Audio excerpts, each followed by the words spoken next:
Hello dear students, सक्सेस.com में आप सभी लोगों का स्वागत है।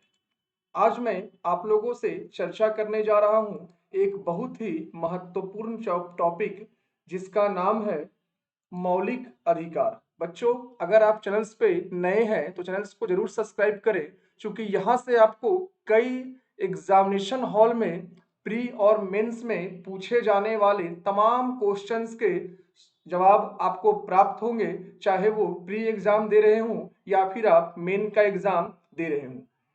बच्चे, अधिक से अधिक चैनल्स को जरूर सब्सक्राइब करें और शेयर करना ना भूलें। आइए आज का क्लास हम लोग स्टार्ट करते हैं एक नए टॉपिक के साथ, जिस टॉपिक का नाम है मौलिक अधिकार, फंडामेंटल राइट्स।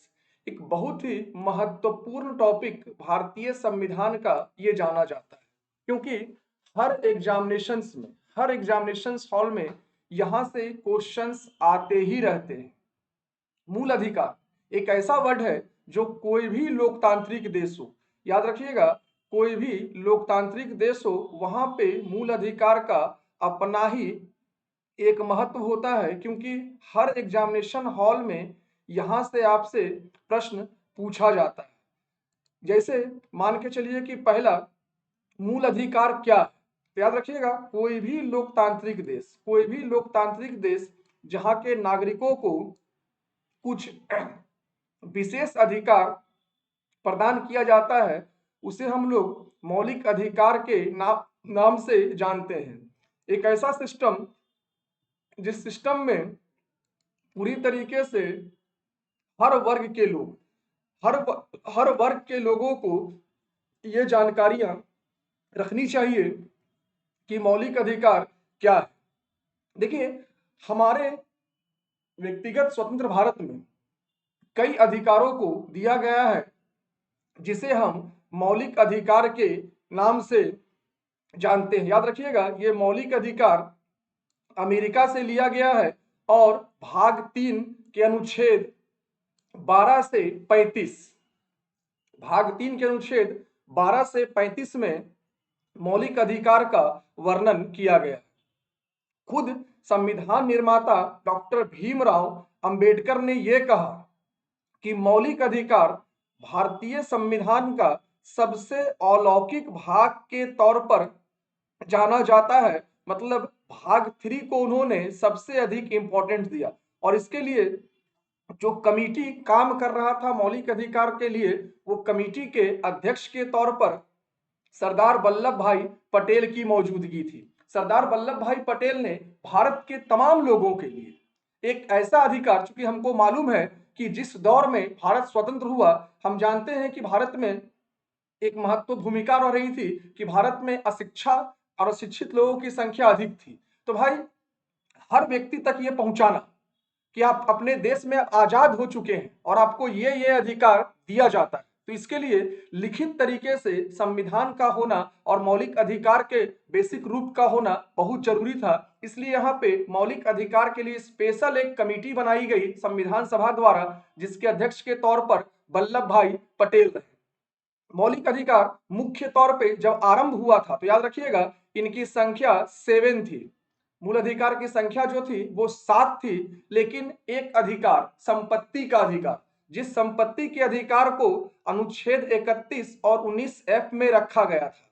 अब समस्या ये हो रही थी कि जो लोग भारत के अधिकार क्षेत्र में संपत्ति के अधिकार को दे दिया गया था, तो अब वो अपनी टैक्सेस को देना नहीं चाहते थे। क्योंकि भाई, मेरा अधिकार है मैं रुपया कमाऊं, मेरा अधिकार है मैं रुपया कमाऊं, ये एक समस्या देश के लिए खड़ी हो रही थी। यही कारण था कि फाइनली संसद में 1978 में इस मौलिक अधिकार में एक संशोधन किया गया, मतलब संविधान में एक संशोधन किया गया, और वो संविधान कहलाता है 44वां संविधान संशोधन 1978। एग्जाम में बच्चे ये क्वेश्चंस कई बार देखे जाते हैं कि मौलिक अधिकारों में से संपत्ति के अधिकार को कब हटाया गया, तो याद रखिएगा 44वां संविधान संशोधन 1978 में इसे हटाया गया। और इसके बाद ये अनुच्छेद 300A में, अभी वर्तमान में ये एक अनुच्छेद 300A में एक कानूनी अधिकार के तौर पर इसको रखा गया है। मतलब पहले 7 थी, लेकिन अब इसकी संख्या कितनी हो जाएगी, 6। इसकी संख्या अब 6 हो गई। याद रखिएगा, इसकी संख्या अब जो है वो 6 हो गया। जिसमें पहला अधिकार जो है वो समानता का अधिकार, राइट टू इक्वलिटी। ये अधिकार जो है वो अनुच्छेद 14 से लेकर अनुच्छेद 18 तक, याद रखिएगा, आर्टिकल 14 से लेकर आर्टिकल 18 तक में इस मौलिक अधिकार के बारे में समानता वाले मुद्दे दिखाए गए हैं। समानता, भारत का हर नागरिक, चाहे वो अमीर आदमी हो, चाहे वो गरीब आदमी हो, चाहे वो किसी भी धर्म से हो, चाहे कहीं उसका जन्म हुआ हो, हर आदमी को हर जगह बराबर समानता देने के लिए आर्टिकल 14 से लेकर 18 तक में समानता की बातें की गई है। दूसरा मुद्दा है स्वतंत्रता का अधिकार। चूंकि गुलाम भारत में जो समस्याएं थी, हम अपने बातों को रख नहीं सकते थे, अपनी बातों को बोल नहीं सकते थे, इन तमाम चीजों को दरकिनार किया गया और भारत में प्रत्येक नागरिक, जो भारत के आजाद नागरिक हैं, उन्हें स्वतंत्रता प्रदान किया गया। जो ये अनुच्छेद 19 से लेकर 22 तक इसका वर्णन किया गया है। मित्रों, मैं एक एक चीज को क्लियर करके पढ़ाऊंगा, एकदम निश्चिंत रहें आप लोग। और हर एग्जाम में आपका मौलिक अधिकार से, चाहे वो पीटी हो चाहे वो मेंस हो, कहीं आपका क्वेश्चन नहीं छूटेगा। तीसरा अधिकार जो हम लोगों का है, तीसरा अधिकार जो है हम लोगों का, वो है शोषण के विरुद्ध अधिकार। ये जो है, हम जानते हैं जब पहले बंधुआ मजदूरी, हलिया प्रथा, दुबली प्रथा, कई तरह के ऐसे सिस्टम थे कि जो जबरदस्ती लोगों को मजबूर किया जाता था कि आपको मेरे साथ काम करना होगा, तो ये शोषण होता था उनका। इसी शोषण के विरुद्ध में यहाँ पर एक सिस्टम लाया है कि नहीं, किसी तरह का किसी पे शोषण ना हो। तो ये आर्टिकल 23 और 24 में, याद रखिएगा, आर्टिकल 23 और 24 में जो है इसके बारे में कहा गया। हम जानते हैं भारत एक धर्मनिरपेक्ष देश है। भारत में कई धर्मों के लोग रहते हैं, तो ये तमाम धर्मों के लोगों के लिए धार्मिक स्वतंत्रता अनिवार्य था। इसलिए यहाँ पे धार्मिक स्वतंत्रता का अधिकार दिया गया और ये अनुच्छेद 25 से 28 तक है। मैं इसका क्लासेस जैसे जैसे बढ़ूंगा लेके कई चीजें आपको जानने को मिलेगा। कई बार आप देखते होंगे कि सिखों को कृपाण रखने का अधिकार कब दिया गया, याद रखिएगा आर्टिकल 25 में। मैं सबको डिक्लेयर करके समझाऊंगा, निश्चिंत रहें आप। इसके बाद अगला जो है वो है संस्कृति का और शिक्षा संबंधी अधिकार। क्योंकि भारत में धर्म स्वतंत्र है, तो भाई कल्चर भी स्वतंत्र होना चाहिए, एडुकेशन भी स्वतंत्र होना चाहिए। तो यहाँ पे आप अपने कल्चर और अपने सिस्टम के आधार पे आप किसी भी तरह के अपने वर्क को कर सकते हैं। यह आर्टिकल 29 से 30 में दिया गया है। यह आर्टिकल 29 से